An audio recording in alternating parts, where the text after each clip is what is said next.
আসসালামু আলাইকুম, কেমন আছেন সবাই? আলহামদুলিল্লাহ, আমি ভালো আছি। অপরাজিতা ফুল আমরা সবাই চিনি।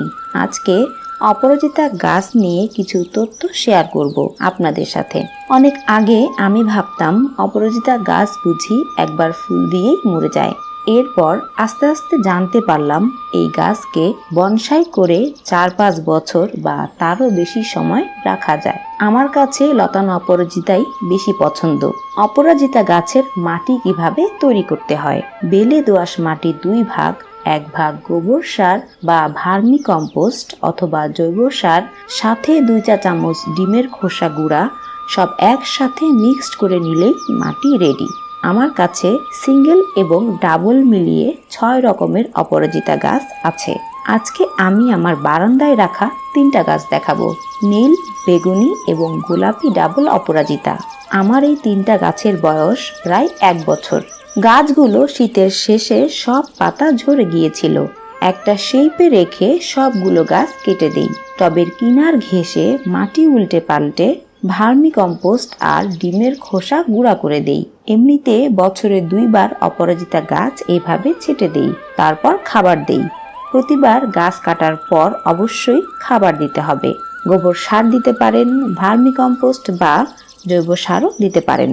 অনেকেই ডিমের খোসা আর চা পাতা দিয়েই নিশ্চিন্তে বসে থাকেন। চা পাতা আর ডিমের খোসায় সব ধরনের পুষ্টি থাকে না। আমি আমার সব ধরনের গাছে একই খাবার বারবার দেই না।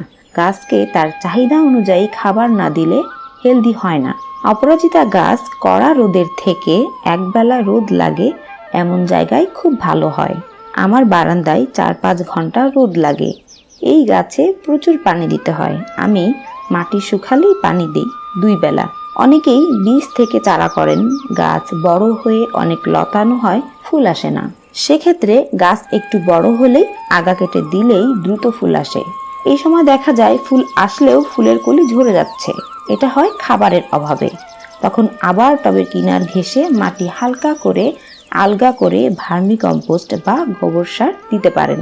আমার বারান্দায় রাখা অপরাজিতা গাছে এখনো পর্যন্ত কোনো রোগ হয়নি, তাই কোনো ধরনের কীটনাশক স্প্রে করিনি। ছাদে রাখা গাছেও কখনো পোকা হয়নি, কারণ ছাদের গাছে যখন কীটনাশক। আসসালামু আলাইকুম, কেমন আছেন সবাই? আলহামদুলিল্লাহ, আমি ভালো আছি। অপরাজিতা ফুল আমরা সবাই চিনি। আজকে অপরাজিতা গাছ নিয়ে কিছু তথ্য শেয়ার করব আপনাদের সাথে। অনেক আগে আমি ভাবতাম অপরাজিতা গাছ বুঝি একবার ফুল দিয়েই মরে যায়। এরপর আস্তে আস্তে জানতে পারলাম এই গাছকে বনসাই করে 4-5 বছর বা তারও বেশি সময় রাখা যায়। আমার কাছে লতানো অপরাজিতাই বেশি পছন্দ। অপরাজিতা গাছের মাটি কিভাবে তৈরি করতে হয়? বেলে দোআঁশ মাটি 2 ভাগ, 1 ভাগ গোবর সার বা ভার্মি কম্পোস্ট অথবা জৈব সার, সাথে 2 চা চামচ ডিমের খোসা গুঁড়া, সব একসাথে মিক্সড করে নিলেই মাটি রেডি। আমার কাছে সিঙ্গেল এবং ডাবল মিলিয়ে 6 রকমের অপরাজিতা গাছ আছে। আজকে আমি আমার বারান্দায় রাখা 3টা গাছ দেখাবো। নীল, বেগুনি এবং গোলাপি ডাবল অপরাজিতা। আমার এই 3টা গাছের বয়স প্রায় 1 বছর। গাছগুলো শীতের শেষে সব পাতা ঝরে গিয়েছিল। একটা শেপে রেখে সবগুলো গাছ কেটে দেই। টবের কিনার ঘেঁষে মাটি উল্টে পাল্টে ভার্মি কম্পোস্ট আর ডিমের খোসা গুঁড়া করে দেই। এমনিতে বছরে 2 বার অপরাজিতা গাছ এভাবে ছেটে দেই, তারপর খাবার দেই। প্রতিবার গাছ কাটার পর অবশ্যই খাবার দিতে হবে। গোবর সার দিতে পারেন, ভার্মি কম্পোস্ট বা জৈব সারও দিতে পারেন। অনেকেই ডিমের খোসা আর চা পাতা দিয়েই নিশ্চিন্তে বসে থাকেন। চা পাতা আর ডিমের খোসায় সব ধরনের পুষ্টি থাকে না। আমি আমার সব ধরনের গাছে একই খাবার বারবার দেই না। গাছকে তার চাহিদা অনুযায়ী খাবার না দিলে হেলদি হয় না। অপরাজিতা গাছ কড়া রোদের থেকে একবেলা রোদ লাগে এমন জায়গায় খুব ভালো হয়। আমার বারান্দায় 4-5 ঘন্টা রোদ লাগে। এই গাছে প্রচুর পানি দিতে হয়। আমি মাটি শুকালেই পানি দিই 2 বেলা। অনেকেই বীজ থেকে চারা করেন। গাছ বড় হয়ে অনেক লতানো হয়, ফুল আসে না। সেক্ষেত্রে গাছ একটু বড় হলেই আগা কেটে দিলেই দ্রুত ফুল আসে। এই সময় দেখা যায় ফুল আসলেও ফুলের কলি ঝরে যাচ্ছে। এটা হয় খাবারের অভাবে। তখন আবার টবের কিনার ঘেঁষে মাটি হালকা করে আলগা করে ভার্মি কম্পোস্ট বা গোবর সার দিতে পারেন। আমার বারান্দায় রাখা অপরাজিতা গাছে এখনো পর্যন্ত কোনো রোগ হয়নি, তাই কোনো ধরনের কীটনাশক স্প্রে করিনি।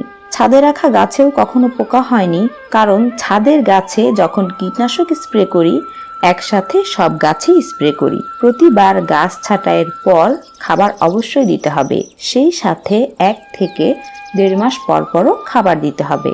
আমি ভার্মি কম্পোস্ট দিই, মাঝে মধ্যে কলার খোসা ভেজানো পানি দেই, ডিমের খোসা গুঁড়া করে দেই। গাছ ঝোপালো বা বনসাই শেপ দিতে গেলে কি করতে হবে? প্রথমে গাছকে তার ইচ্ছা মতো বাড়তে দিতে হবে, তারপর একটা শেপ রেখে কেটে দিলেই বনসাই করা যায়। আগা কেটে কেটে রাখলে গাছ কম বাড়বে এবং ঝোপালো হবে। গাছে প্রচুর ফুল হবে। প্রথম দিকে যখন গাছে ফুল হয় তখন বীজ না রাখাই ভালো। প্রথম দিকে ফুল ছিঁড়ে দিই আমি। গাছ ঝোপালো এবং হেলদি হলেই বীজ রাখি। ভিডিওটি কেমন লাগলো জানাবেন। ভিডিওটি ভালো লাগলে অবশ্যই আমার চ্যানেলটা সাবস্ক্রাইব করবেন। কোনো প্রশ্ন থাকলে কমেন্ট করবেন, লাইক দেবেন, শেয়ার করবেন। সবাই নিরাপদে থাকবেন, সাবধানে থাকবেন। সবার জন্য শুভকামনা।